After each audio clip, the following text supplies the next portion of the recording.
आज हम जिस टॉपिक पर बात करेंगे वो है information sources part two. Information sources part two में हम बात करेंगे आईएनबी, जिसका फुल फॉर्म होता है इंडियन नेशनल बिब्लियोग्राफी। आईएनबी और इसका मतलब होता है इंडियन नेशनल बिब्लियोग्राफी। ठीक है, एक एक पॉइंट को समझते जाए चलेंगे और ये काफ़ी इंपॉर्टेंट है।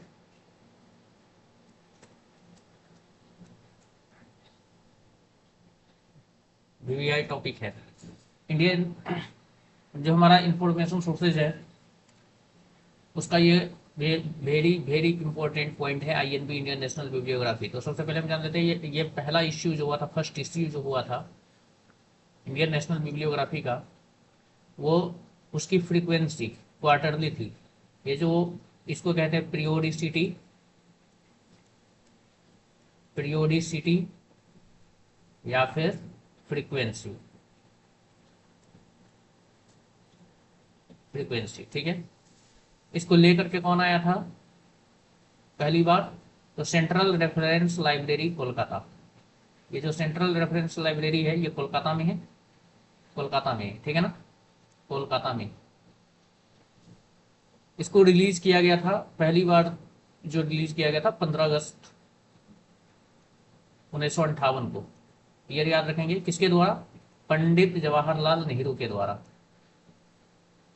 पंडित जवाहरलाल नेहरू के द्वारा किया गया था। इंडियन नेशनल बिब्लियोग्राफी का पहला वर्जन, फर्स्ट इश्यू, पहली बार या फर्स्ट इश्यू जो प्रकाशित हुआ था वो क्वार्टरली था। कब हुआ था? 15 अगस्त 1958 को। और किसने किया था? तो पंडित जवाहरलाल नेहरू ने। और इंडियन नेशनल बिब्लियोग्राफी जो है का जो पब्लिशर अगर पूछेगा तो क्या कहेंगे? सेंट्रल रेफरेंस लाइब्रेरी कलकत्ता अभी भी है। ठीक है, ये जो है हमारा,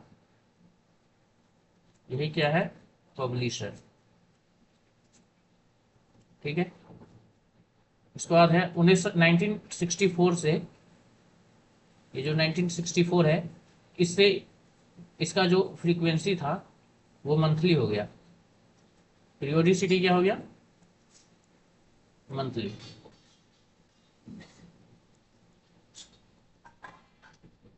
और every year. First computerised internet Indian national bibliography जो पब्लिश हुआ था वो जून 2000 ईस्वी में हुआ था। ठीक है,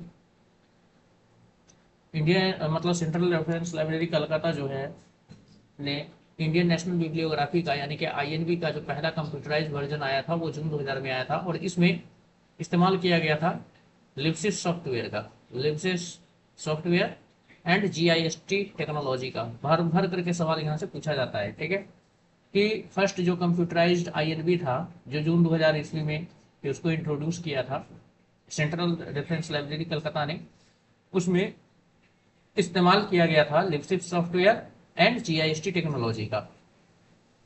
इसके बाद जो है कि हमारा जो आईएनबी है उसका जो चीफ एडिटर होता है वो सेंट्रल रेफरेंस लाइब्रेरी कलकत्ता का जो लाइब्रेरियन होता है वो होता है। ठीक है ना, general editor, general editor of I&B का जो एडिटर होता है, चीफ लाइब्रेरियन होता है सेंट्रल रेफरेंस लाइब्रेरी कोलकाता का। ठीक है, एंट्रीज जो करते हैं हम आईएनबी में, इंडियन नेशनल बिब्लियोग्राफी में जो एंट्री करते हैं वो हम डीडीसी 22nd एडिशन के अकॉर्डिंग एंट्री करते हैं। और कोलन क्लासिफिकेशन का जो 6th एडिशन है उसके अकॉर्डिंग उसको भी असाइन करते हैं। कहाँ पर करते हैं? Right hand corner below each entry, प्रत्येक एंट्री के नीचे राइट हैंड कॉर्नर पर कोलन क्लासिफिकेशन 6th एडिशन को भी हम असाइन करते हैं। तो एंट्री जो करते हैं इसमें पहला जो है हमारा डीडीसी 22nd एडिशन, एंड दूसरा जो है हमारा कोलन क्लासिफिकेशन 6th एडिशन। ठीक है, सब्जेक्ट हेडिंग के लिए हम क्या करते हैं? चयन प्रोसीजर का इस्तेमाल करते हैं। मतलब इंडियन नेशनल बिब्लियोग्राफी में हम सब्जेक्ट हेडिंग के लिए चयन प्रोसीजर का इस्तेमाल करते हैं, यूज करते हैं। इसके बाद first issue of a periodical including, हम इंडियन नेशनल बिब्लियोग्राफी में किसको शामिल करते हैं? तो फर्स्ट इश्यू, कोई सा भी पीरियोडिकल है उसका पहला इश्यू जो होता है उसको इंडियन नेशनल बिब्लियोग्राफी में शामिल करते हैं। और ये इंडियन नेशनल बिब्लियोग्राफी जो है ये टाइप है इनुमरेटिव या फिर सिस्टमैटिक बिब्लियोग्राफी का, ठीक है ना। मतलब पूछ देगा कि Indian national bibliography is the example type of, और ऑप्शन दे देगा तो हम कहेंगे इनुमरेटिव या फिर सिस्टमैटिक बिब्लियोग्राफी, ठीक है। बिब्लियोग्राफी जो होता है मेनली टाइप जो होता है बिब्लियोग्राफी का वो 4 टाइप्स का होता है मेनली, ठीक है ना। हम आगे डिस्कस किए हुए हैं इसमें। अब utility of Indian national bibliography का क्या है, ठीक है ना। तो हम कहेंगे कि ये हमारे इंडिया का जो इंटेलेक्चुअल आउटपुट है उसको रिकॉर्ड करने का काम कर रिकॉर्ड्स रखने का काम करता है। इसके बाद बिब्लियोग्राफिकल डेटा को रिकॉर्ड रखने का काम करता है 14 लैंग्वेज में, जिसमें इंग्लिश भी शामिल है, ठीक है ना। इंग्लिश भी क्या है, शामिल है।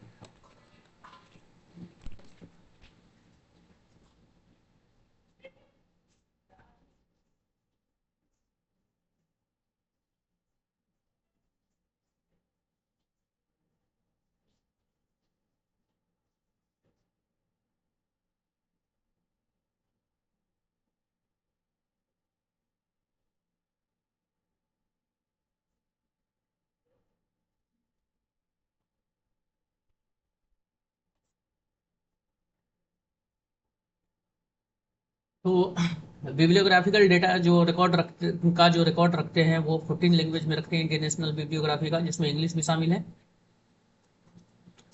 इसके बाद है थर्ड पॉइंट में कि ये क्या है, तो किसी भी बुक्स और सेलर के लिए ये वाइड पब्लिसिटी का काम करता है, ठीक है ना। इंडियन नेशनल बिब्लियोग्राफी क्या करता है हमारा, तो बुक्स और सेलर के लिए वाइड पब्लिसिटी का काम करता है। अब आगे है कि इंडियन नेशनल बिब्लियोग्राफी में को जो अरेंज करते हैं हम, ठीक है ना, ये इंडियन नेशनल बिब्लियोग्राफी को जो हम अरेंज करते हैं वो 2 पार्ट्स में करते हैं। 2 पार्ट्स में करते हैं। पहला है हमारा जनरल पब्लिकेशन, ठीक है, और दूसरा है गवर्नमेंटल। ये एग्जाम में आ चुका है कि इंडियन नेशनल बिब्लियोग्राफी को जो हम अरेंज करते हैं वो 2 पार्ट्स में करते हैं, जनरल पब्लिकेशन में और गवर्नमेंटल में। इसके बाद अब हम जानेंगे इंडियन नेशनल बिब्लियोग्राफी से रिलेटेड जितना भी डेटा है सभी हम देख चुके हैं, इसके बाहर कुछ नहीं आना है। अब हम देखेंगे the delivery of books and newspapers public libraries act 1954। ये 1954 में आया था। ये इसमें पहला पॉइंट है कि ये क्या है, तो एक लॉ है, ठीक है ना, इंडियन लॉ है that requires publishers to deliver copies of books and newspaper to designated public libraries, ठीक है ना। तो यहाँ पर 4 पब्लिक लाइब्रेरी को जो है the delivery of books and newspaper public libraries act के तहत जो है क्या करते हैं हम, तो इंडिया की 4 पब्लिक लाइब्रेरी है जहाँ पर पब्लिशर्स जो है अपने न्यूज़पेपर को, बुक्स को या सीरियल्स को जब पहली बार वो मार्केट में लाना है अगर उनको, तो सबसे पहले यहाँ पर एंट्री करवाना जरूरी है delivery of books and newspaper act के तहत, ठीक है ना। तो ये पहला पॉइंट हो गया। दूसरा हो गया कि the act mandates that 1 copy of every books, यहाँ पर 1 कॉपी जो भी बुक है, पीरियोडिकल है, न्यूज़पेपर है, सीरियल्स है, अप्लाइज जो होता है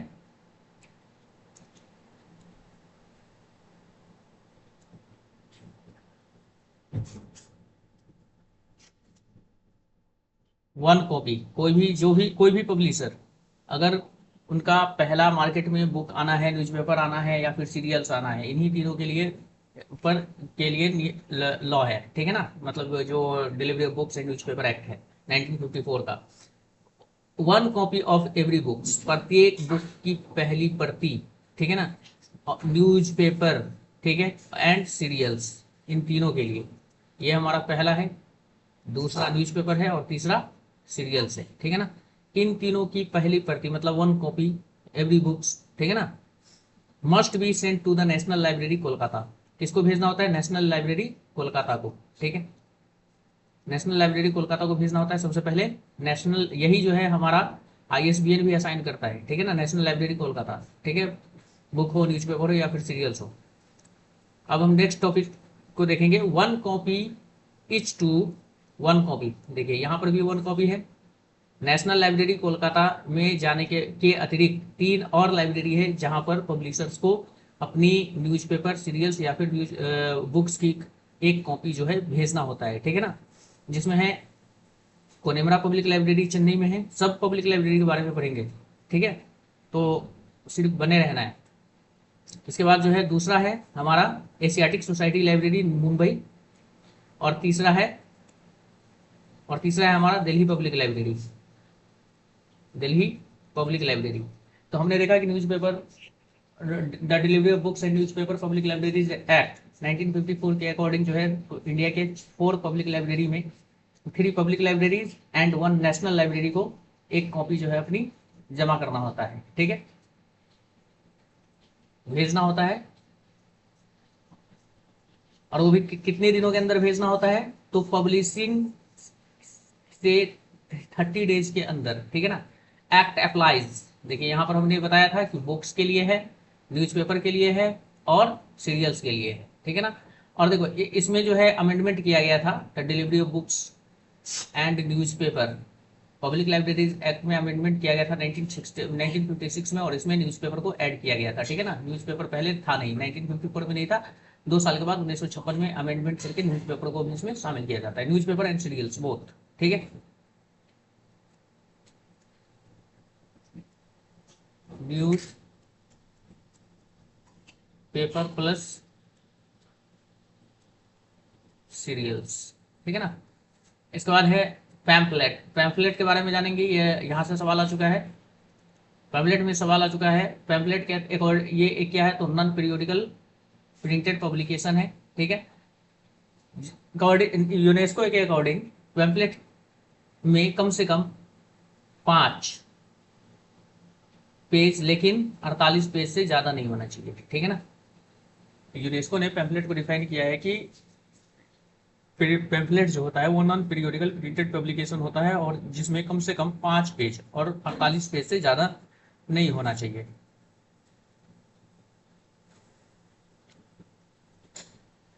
इसके बाद है बुक्स, बुक्स को देखेंगे। यूनेस्को के अकॉर्डिंग ये भी एक क्या है, नॉन प्रिंटेड पीरियोडिकल पब्लिकेशन है, जिसमें कम से कम 49 पेज होना चाहिए। किसी भी बुक को बुक होने के लिए उसमें 49 पेजेस होना चाहिए, ठीक है, यूनेस्को के अकॉर्डिंग। इसके बाद हम देखेंगे बिब्लियोग्राफी। बिब्लियोग्राफी क्या होता है, तो एक लिस्ट होता है books, documents and other sources का, ठीक है, बुक्स का, डॉक्यूमेंट्स का एंड अदर सोर्सेज, ठीक है। टाइप्स देखेंगे बिब्लियोग्राफी का, जो टाइप्स है मेनली जो होता है 4 टाइप्स का होता है। इनुमरेटिव अभी बताए थे हम, आईएनबी जो है हमारा वो इज द एग्जांपल ऑफ इनुमरेटिव और सिस्टमैटिक बिब्लियोग्राफी, ठीक है ना। एग्जांपल जो इसका होगा हमारा वो हो जाएगा INB, ठीक है। और इनुमरेटिव या फिर सिस्टमैटिक बिब्लियोग्राफी में हम क्या करते हैं, तो क्लासिफिकेशन ऑफ बुक्स करते हैं, बुक्स का क्या करते हैं, क्लासिफिकेशन करते हैं। दूसरा टाइप हमारा क्या है बिब्लियोग्राफी का, डेस्क्रिप्टिव या फिर बिब्लियोग्राफी, ठीक है ना। इसमें हम क्या करते हैं, तो फिजिकल कंडीशंस ऑफ बुक्स को देखते हैं। इसके बाद हिस्टोरिकल बिब्लियोग्राफी, इसमें क्या करते हैं, हम किसी बुक को बनने में कितना टाइम लगा है उसको हम देखते हैं, एकदम सिंपल सा डेफिनेशन है, ठीक है। एनालिटिकल बिब्लियोग्राफी में क्या देखते हैं, हम detail description of the books देखते हैं, बुक से रिलेटेड जितनी भी डिटेल डिस्क्रिप्शन, जैसे ऑथर, टाइटल, मतलब ISBN नंबर, ISN नंबर वगैरह जो भी है, डिटेल डिस्क्रिप्शन को हम क्या करते हैं, एनालिटिकल बिब्लियोग्राफी में रखते हैं। अब हम एक देखेंगे इंडेक्स इंडियाना, इंडेक्स इंडियाना को देख लेते हैं। हमारे ये जो है इंडेक्स इंडियाना, जहां जहां से जो भी जिस किसी भी टॉपिक से या पॉइंट से सवाल आ रखे हैं उनको डिस्कस कर रहे हैं यहाँ पे इंडेक्स इंडियाना। और ये सारे के सारे these all parts और points is the part of information sources, ठीक है। हमारा इंडेक्स इंडियाना जो इसका पब्लिशर कौन है, पब्लिशर है हमारा central reference library Kolkata, Calcutta, ठीक है। पब्लिशर कौन है इंडेक्स इंडियाना का, सेंट्रल रेफरेंस लाइब्रेरी कलकत्ता है।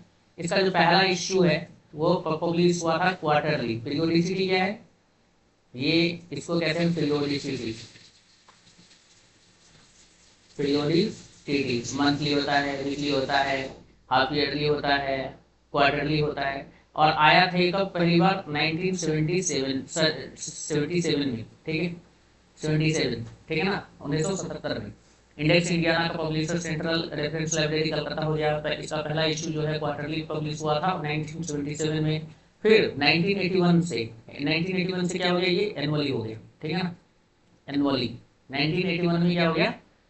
1981 से ये एनुअली पब्लिश होने लग गया, ठीक है ना। हम जो है इंडेक्स इंडियाना है इसको 3 पार्ट में डिवाइड किया जाता है, किया गया है। इसकी जो एंट्री है, ठीक है ना, 3 पार्ट में डिवाइड किया गया है। जिसमें पहला पार्ट है क्लासिफाइड पार्ट, क्वेश्चन आ चुका है यहाँ से। सब्जेक्ट इंडेक्स पार्ट आप सर्च करेंगे तो आपको मिल जाएगा, ठीक है ना, कि इससे क्वेश्चन आया है कि नहीं। ऑथर इंडेक्स पार्ट, यानी कि 3 पार्ट में डिवाइड किया गया है। सेंट्रल मतलब ये जो है हमारा इंडेक्स इंडियाना जो है, कि जिसका publisher central reference library Calcutta है। पहला इशू जो है क्वार्टरली पब्लिश हुआ था 1977 में, और 1981 से क्या हो गया तो एनुअली पब्लिश होने लग गया, ठीक है ना। इंडेक्स इंडियाना को हम 3 पार्ट में डिवाइड करते हैं, जिसमें पहला है क्लासिफाइड पार्ट, दूसरा है सब्जेक्ट इंडेक्स पार्ट, और थर्ड है ऑथर इंडेक्स पार्ट। इसका जो ये सब्जेक्ट क्लास जो सब्जेक्ट वाला पार्ट है, सब्जेक्ट इंडेक्स वाला पार्ट है, इसमें जो हम एंट्री करते हैं, एंट्री जो हम करते हैं वो are group in the classified part according to DDC. DDC के अकॉर्डिंग बस एंट्री याद रखेंगे कि इंडेक्स इंडियाना में सब्जेक्ट इंडेक्स वाला जो पार्ट है उसमें एंट्री हम जो करते हैं वो डीडीसी के अकॉर्डिंग करते हैं, ठीक है ना। अब हम देखेंगे वर्ल्ड बुक इंसाइक्लोपीडिया 1917 में पब्लिश हुआ था, ठीक है। 1917 में क्या हुआ था? पब्लिश हुआ था। और ये पब्लिश कहाँ से हुआ था? तो ये पब्लिश हुआ था शिकागो से, ये पब्लिश हुआ था शिकागो, यूएसए, ठीक है। एग्जाम्पल किसका है? चिल्ड्रन इंसाइक्लोपीडिया का। ये एग्जाम में सीधी सी है, पूछ रही हुआ है कि world book encyclopedia is the example of, ठीक है ना, चिल्ड्रन इंसाइक्लोपीडिया। तो नेक्स्ट टाइम ऐसा भी हो सकता है कि वर्ल्ड इंसाइक्लोपीडिया कहाँ से पब्लिश होता है? शिकागो या यूएसए से बोलेंगे, और अगर पहली बार कब प्रकाशित हुआ था, पब्लिश हुआ था, तो 1920 में बोलेंगे, ठीक है। इसके बाद नेक्स्ट है मैच द फॉलोइंग का फैक्ट्स ऑन फाइल, ठीक है। ये जो है हमारा फैक्ट्स ऑन फाइल एक न्यूज डाइजेस्ट है। फैक्ट्स ऑन फाइल क्या है? News digest. जब मैच द फॉलोइंग में आ गया तो मल्टीपल चॉइस में भी आ सकता है कि फैक्ट्स ऑन फाइल क्या है? न्यूज डाइजेस्ट है। वर्ल्ड ऑफ लर्निंग क्या है? तो डायरेक्टरी है, ठीक है। वर्ल्ड ऑफ लर्निंग क्या है? डायरेक्टरी है। कंपोनेंट्स क्या है? तो एक इंडेक्स है। विलिंग्स प्रेस गाइड क्या है? तो ये पीरियोडिकल डायरेक्टरी है, ठीक है ना। फिर से समझ ले रहे हैं कि फैक्ट्स ऑन फाइल मतलब ये डायरेक्ट क्वेश्चन हमने उठा के यहाँ पे रख दिया है, ठीक है, कि facts on file news and digest match the following, इसको मिलाना था, ठीक है, एक दूसरे से। तो फैक्ट्स ऑन फाइल क्या है? न्यूज डाइजेस्ट है। वर्ल्ड ऑफ लर्निंग क्या है? डायरेक्टरी है। कंकॉर्डेंस क्या है? इंडेक्स है। विलिंग्स प्रेस गाइड क्या है? पीरियोडिकल डायरेक्टरी है। ये भी मैच द फॉलोइंग में था। डिक्शनरी में क्या होता है? वर्ड्स एंड सिनोनिम्स होता है। ग्लोसरी में क्या है? ग्लोसरी होता है associated with specific subject. Glossary is related to और associated with specific subject. Thesaurus क्या होता है? थिसॉरस भी जो होता है वो सिनोनिमस टर्म होता है किसी भी चीज का। लेक्सिकॉन क्या होता है? तो ये फॉरेन लैंग्वेज है। लेक्सिकॉन क्या है? एक फॉरेन लैंग्वेज है।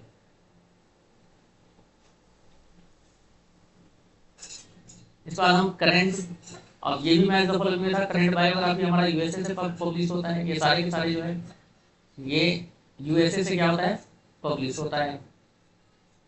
फिर हमारा क्या है? इंडेक्स ट्रांसलेशन कहाँ से प्रकाशित को कौन प्रकाशित करता है? इंडेक्स ट्रांसलेशन को तो यूनेस्को, ठीक है। विनिटी क्या है? तो ये एक रशिया का मतलब पब्लिशिंग ग्रुप है। लाइब्रेरी ट्रेंड्स क्या है? यूनिवर्सिटी ऑफ लाइब्रेरी ट्रेंड्स जो है ये कहाँ से पब्लिश होता है, ठीक है ना। पब्लिश कहाँ से होता है? तो यूनिवर्सिटी ऑफ इलिनोइस, ठीक है ना।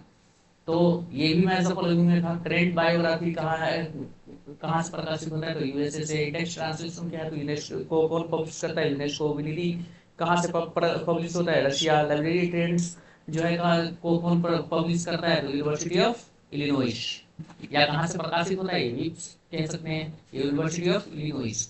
अब देखो लाइब्रेरी ट्रेंड्स जो है ये वाला पार्ट, लाइब्रेरी ट्रेंड्स, ठीक है ना।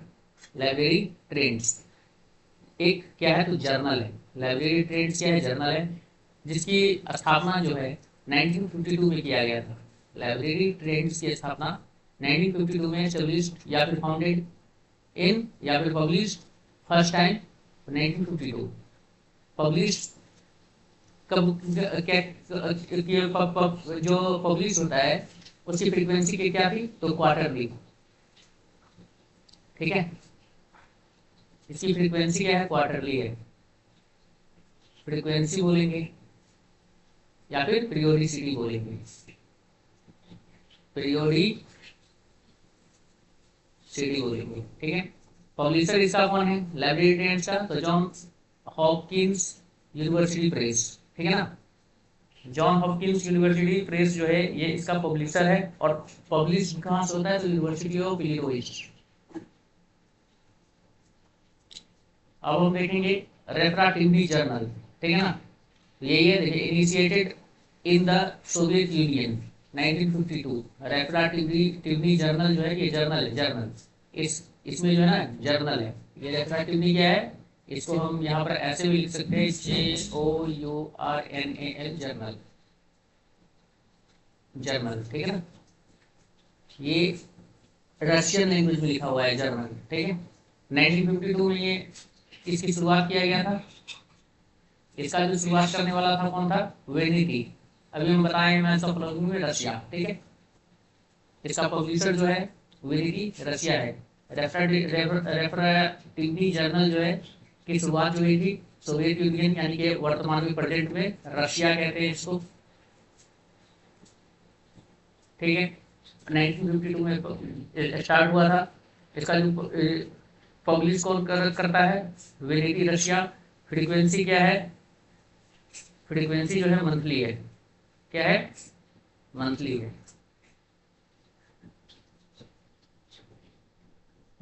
फ्रीक्वेंसी या फिर पीरियोडिसिटी, अवधि, ये कैसे पब्लिश होता है। इसके बाद हम देखेंगे एब्स्ट्रैक्टिंग एंड इंडेक्सिंग पीरियोडिकल होता क्या है। एब्स्ट्रैक्टिंग और इंडेक्सिंग पीरियोडिकल क्या है, तो प्रोसेस है surrogation, repackaging and compaction of primary literature. बस यहीं तक इसी को ध्यान में रखना है कि प्राइमरी लिटरेचर का को सरोगेशन, रिपैकेजिंग एंड कंपैक्शन की जो प्रोसेस है, ठीक है ना, उसको हम कहते हैं एब्स्ट्रैक्टिंग और indexing periodical that's result in the creation of secondary journal. और जब हम किसी प्राइमरी लिटरेचर को, ठीक है, सरोगेशन करते हैं, रीपैकेजिंग करते हैं, सरोगेशन, ठीक है ना, प्राइमरी लिटरेचर का वो सरोगेशन, रीपैकेजिंग और कंपैक्शन की जो प्रोसेस है, जैसे कि क्या रिजल्ट मिलता है हमको, सेकेंडरी जर्नल क्रिएट हो जाता है। ठीक है ना, तो उसको हम कहते हैं एब्स्ट्रैक्टिंग एंड इंडेक्सिंग पीरियोडिकल। हमारा क्या बनता है, सेकेंडरी जर्नल। अब देखेंगे हम people's index to periodical literature. ठीक है, Poole's index to periodical literature originally published in 6 volume. जब ये पहली बार प्रकाशित हुआ था तो 6 वॉल्यूम में, कहने का मतलब ये हो गया 1882 टू 1908 लिखा हुआ है। तो यहाँ पर जो ये 1882 जो है ये फर्स्ट हुआ, 6 वॉल्यूम में ये पहला वॉल्यूम होगा। ठीक है, 1882 बाय विलियम फ्रेडरिक पूल। किसके द्वारा, विलियम फ्रेडरिक पूल के द्वारा इसकी शुरुआत की गई थी। ठीक है, और ये 6 वॉल्यूम में प्रकाशित हुआ था 1882 से 1908। ठीक है ना, इसका जो वॉलफोर्ड्स गाइड टू रेफरेंस मटेरियल, ये जो है हमारा वॉलफोर्ड्स गाइड टू रेफरेंस मटेरियल। ठीक है, पहली बार ये प्रकाशित हुआ था 1959 में। पहली बार कब प्रकाशित हुआ था, 1959 में। और किसके द्वारा किया गया था, एजे वॉलफोर्ड, एजे वॉलफोर्ड है के द्वारा। ठीक है, और प्रकाशित हुआ था किसने किया था, तो इसको लाइब्रेरी एसोसिएशन, इसको जो पब्लिश किया था, इसका जो पब्लिशर है था वो था library association UK. Library association कहाँ पर है, यूके। ठीक है ना, लाइब्रेरी एसोसिएशन किस कंट्री में है, तो यूके में। इन्होंने प्रकाशित किया था, किसको? वॉलफोर्ड्स गाइड टू रेफरेंस मटेरियल, जो पहली बार प्रकाशित हुआ था 1959 में, ठीक है। और किसने इसकी शुरुआत की थी? तो एजे वॉलफोर्ड ने, ठीक है। अभी इसमें हम एक दो पॉइंट और देखेंगे। और इसके बाद 9th एडिशन जो आया था इसका, वॉलफोर्ड्स गाइड टू रेफरेंस मटेरियल का जो 9th एडिशन, 9वां एडिशन आया था, वो 3 वॉल्यूम में पब्लिश हुआ था। कितने वॉल्यूम में? 3 वॉल्यूम में, ठीक है। और उसका उसका जो पब्लिशर था वो था फेसेट पब्लिशिंग, ये भी लंदन में ही है, ठीक है ना। तो थोड़ा सा इसमें ध्यान रखने की जरूरत है कि जो पहला जो हमारा वॉलफोर्ड्स गाइड टू रेफरेंस मटेरियल था, उसका पब्लिशर लाइब्रेरी एसोसिएशन यूके था, ठीक है। जबकि 9th एडिशन जो आया 3 वॉल्यूम में, उसका पब्लिशर फेसेट पब्लिशिंग लंदन है। और ये प्रकाशित हुआ था 9th एडिशन का जो 3 वॉल्यूम में प्रकाशित हुआ था वो 2005 में, तो हुआ था 2005 में, ठीक है। और किस नाम से हुआ था? नाम भी बदल गया, ठीक है। द न्यू नेम कर दिया गया, the new Walford's guide to reference resources. पहले नाम क्या था? Walford's guide to reference material. अब नाम क्या हो गया? 9th एडिशन जो आया 3 वॉल्यूम में प्रकाशित हुआ, जिसको फेसेट पब्लिशिंग लंदन ने प्रकाशित किया था 2005 में, तो उसका टाइटल बदल गया, ठीक है। टाइटल क्या हो गया? The new Walford's guides to reference resources, ठीक है। अब हम देखेंगे बायोलॉजिकल एब्स्ट्रैक्ट सीक्वेंस। ये जो है, ये हमारा जो सवाल हमने उठाए हैं, ये सीक्वेंस में पूछा गया था। अरेंज इन सीक्वेंस, ठीक है। SEQ सीक्वेंस में लगाने के लिए बोला गया था, ठीक है। तो बायोलॉजिकल एब्स्ट्रैक्ट हमारा 1956 में आया था, ठीक है। केमिकल एब्स्ट्रैक्ट जो कि USA की जो केमिकल एसोसिएशन सोसाइटी है, ठीक है ना, USA में, वहां से ये प्रकाशित होता है। केमिकल एब्स्ट्रैक्ट 1907 में ये पहली बार प्रकाशित हुआ था, मतलब पहली बार इसको इंट्रोड्यूस किया गया था। लीसा का फुल फॉर्म जो होता है, याद रखेंगे, लाइब्रेरी एंड इन्फो का मतलब इंफॉर्मेशन साइंस एब्स्ट्रैक्ट,